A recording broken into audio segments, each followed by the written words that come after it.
Hyderabad parade ground లో 11వ తేదీన జరిగే ప్రధాని మోడీ సభను విజయవంతం చేయాలని కోరుట్ల నియోజకవర్గ బీజేపీ అభ్యర్థి ధర్మపురి అరవింద్ అన్నారు. అలాగే మెట్పల్లిలో door to door road show నిర్వహించాలని ఆయన కోరారు. జగిత్యాల జిల్లా కోరుట్ల నియోజకవర్గంలో మెట్పల్లి బీజేపీ బూత్ స్థాయి సన్నాహక సమావేశంలో ఆయన హాజరై మాట్లాడారు. నరేందర్ రెడ్డి ఫంక్షన్ హాల్లో జరిగిన కార్యక్రమంలో బీజేపీ ముఖ్య కార్యకర్తలు, సీనియర్ నాయకులు పాల్గొన్నారు.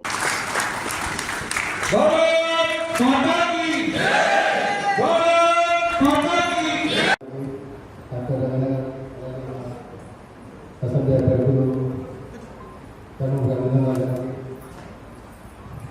పార్టీ అధ్యక్షులు రమేష్ గారికి అందరికీ మరియు ముందు వరుసలో ఉన్న భారతీయ జనతా పార్టీ కుటుంబ సభ్యులందరికీ పేరు నమస్కారాలు.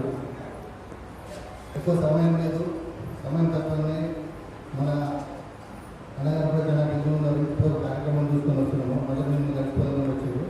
నేను ఎక్కువ చెప్పదలుచుకోలేదు. టీవీ ఛానళ్ళు రాజకీయ పార్టీలని కాంగ్రెస్ ఓడిని కేసీఆర్ చెప్తాను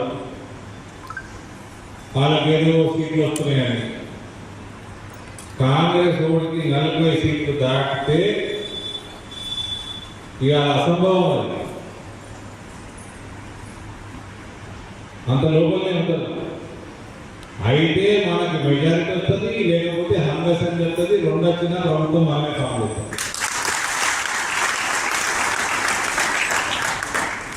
రాజకీయ ఎన్నికల కంటే ముందుంటే ఎన్నికల తర్వాత ఉంటాయి.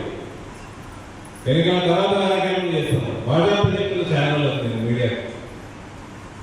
మీరు రాజకీయాలు చేస్తే మీడియా మేము చెప్తాం. రాజకీయం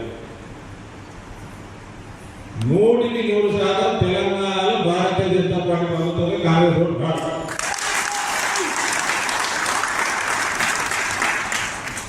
రేపు ఇప్పటికి నడుస్తున్నది, ఎలక్షన్ నడుస్తున్నది. అనౌన్స్ అయినాయి, పేర్లు అనౌన్స్ అయినాయి, క్యాండిడేట్ అనౌన్స్ అయిపోయారు. స్లోగా బిల్డప్ అవుతున్నది.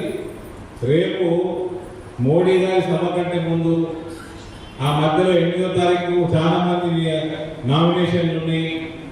నాకు 8వ తారీఖు ఒక ఇన్ఫార్మల్ నామినేషన్ పడుతుంది. 10వ తారీఖు నాడు మన ర్యాలీలో నామినేషన్ అవుతాం. కాబట్టి నామినేషన్ల ప్రక్రియ పార్లమెంట్ సెగ్మెంట్ రూపొందుకుంటుంది కాబట్టి అందులో బిజీ ఉంటాము. మళ్ళీ 11 ప్రధానమంత్రి గారు వస్తున్నారు.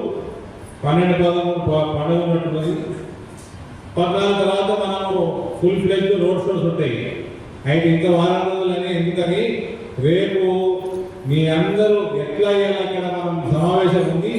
మీ అందరిని సమాయత్తం చేసి పెద్ద ఎత్తున భారీ ధమాకా, పొలిటికల్ ధమాకా రేపు మెట్పల్లిలో రోడ్ షో కమ్ మీటింగ్కి ఆర్గనైజ్ చేయమని నేను రమణి గారిని రిక్వెస్ట్ చేయడం జరిగింది.